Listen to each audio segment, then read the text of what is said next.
तो हेलो दोस्तों, welcome to my YouTube channel. दोस्तों स्वागत है हमारे यूट्यूब चैनल में जिसका नाम है जेके न्यूज भोजपुरी।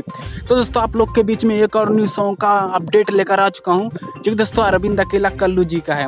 जी हां दोस्तों, अरविंद अकेला कल्लू जी का बवाल सॉन्ग आ चुका है, जो कि दोस्तों हमारी स्क्रीन पर देख लीजिए। जो कि दोस्तों गाना बहुत ही जबरदस्त होने वाला है। जो कि दोस्तों आप लोग को बता दें गाने का नाम, दोस्तों गाने का नाम है डमरू भोलेनाथ के। दोस्तों गाने का ही नाम है डमरू भोलेनाथ के। तो दोस्तों इस वीडियो में सब कुछ जानकारी मिलेगा, तो वीडियो में बने रहें। और दोस्तों चैनल पर नए हैं तो प्लीज़ हमारे चैनल को सब्सक्राइब कर दीजिए।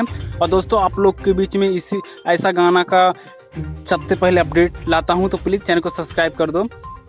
और दोस्तों आप लोग को बता दें कौन से चैनल पर इस सॉन्ग को रिलीज किया जाएगा। जी हाँ दोस्तों, किरण म्यूजिक इंटरटेनमेंट पर। जी हाँ दोस्तों, किरण म्यूजिक इंटरटेनमेंट पर।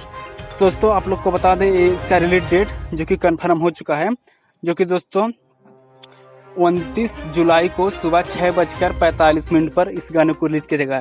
जी हाँ दोस्तों, 29 जुलाई को सुबह 6:45 पर इस सॉन्ग को रिलीज किया जाएगा, जो कि दोस्तों बहुत ही बवाल सॉन्ग है। तो दोस्तों अपडेट कैसा लगा प्लीज़ हमारे पे कमेंट बॉक्स में कमेंट कर दीजिए। और चैनल पर नए हैं तो प्लीज़ हमारे चैनल को सब्सक्राइब कर लीजिए। और चलिए दोस्तों मिलते हैं नेक्स्ट वीडियो में।